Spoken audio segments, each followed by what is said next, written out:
Mari saudara kita berdoa.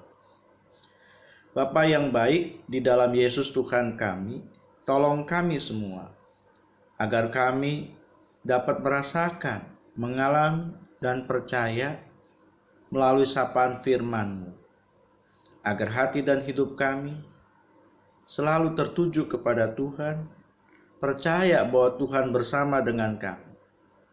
Terlebih lagi sebelum kami menaikkan pokok-pokok doa kami, sebagai tanda iman dan persekutuan kami di dalam anugerah-Mu.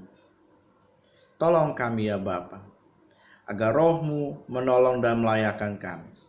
Karena di dalam Yesus, Tuhan dan Penyelamat kami berdoa. Amin.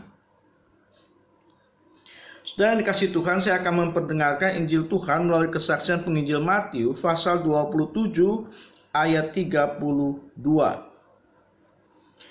Ketika mereka berjalan keluar kota, mereka berjumpa dengan seorang dari Kirene yang bernama Simon. Orang itu mereka paksa untuk memikul salib Yesus. Saya ulangi bagian terakhir dari ayat 32. Orang itu mereka paksa untuk memikul salib Yesus.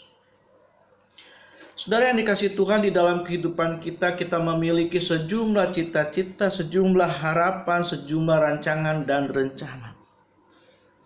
Itu juga yang ada di dalam diri Simon dari Kirene.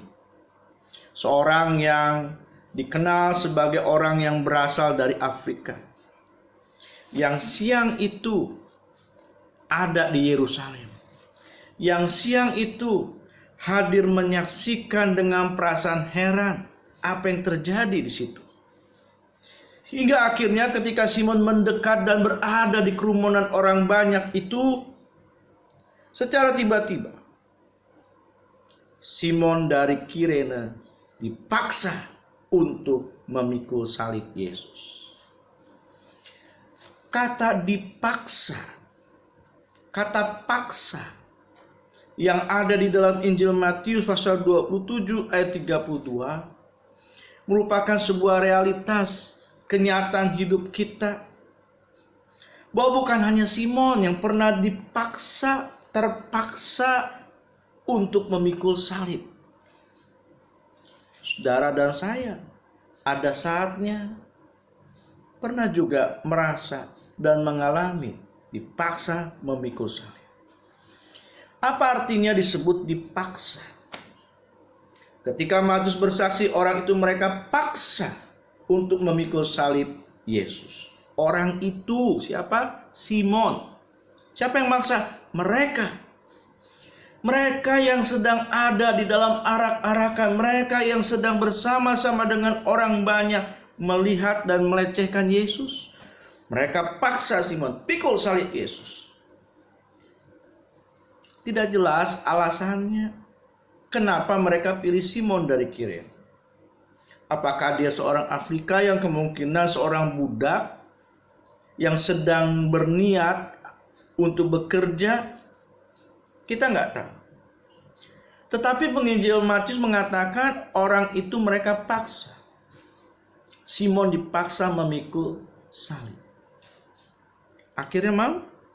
Mau. Dipaksa. Nggak ada pilihan lain lagi. Paksa pikul salib di situ. Saudara pernah menghadapi sebuah kenyataan hidup ketika saudara itu dipaksa untuk pikul salib? Saya yakin mungkin di antara kita ada yang pernah. Tiba-tiba kita dipaksa untuk berhadapan dengan kenyataan penyakit kita. Tiba-tiba kita dipaksa menghadapi kenyataan kebutuhan kita, pekerjaan kita, relasi kita. Hingga cuma itu yang dapat kita terima. Hari ini penginjil Matius bersaksi bahwa Simon dari Kirene bersedia memikul salib. Tetapi saudara, jangan berhenti pada catatan itu. Kita masih terus melihat, mengamati bahwa perjalanan hidup Simon dari Kirene bukan berakhir di salib. Artinya apa? Tugas Simon dari Kirene itu hanya pikul salib. Yang disalib tetap Yesus Kristus. Dan ini adalah kabar baik bagi kita, saudara. Betapapun beratnya beban hidup kita, betapapun begitu terkejutnya langkah hidup kita, ingat dan percayalah bahwa itu bukanlah akhir dari pengalaman dan perjalanan hidup kita. Sebab sama seperti Simon dari Kirene, yang disalib ialah tetap Yesus. Yang menentukan, yang menolong hidup kita keluar dari situasi yang mengejutkan kita, situasi yang memaksa kita, tiada lain ialah Yesus. Karena itu saudara, ketika saat ini kita mengalami sebuah kenyataan hidup yang memaksa hidup kita, jalani bersama dengan Yesus. Sama seperti Simon dari Kirene ketika dia memikul salib Yesus. Bukannya tidak mungkin dia juga menatap matanya Yesus. Dan mata Yesus juga menatap dia. Dan itulah yang memberikan kekuatan. Ketika hidupmu dipaksa mengalami yang tidak enak, tidak nyaman, bahkan terluka, ingat, tatap Yesus.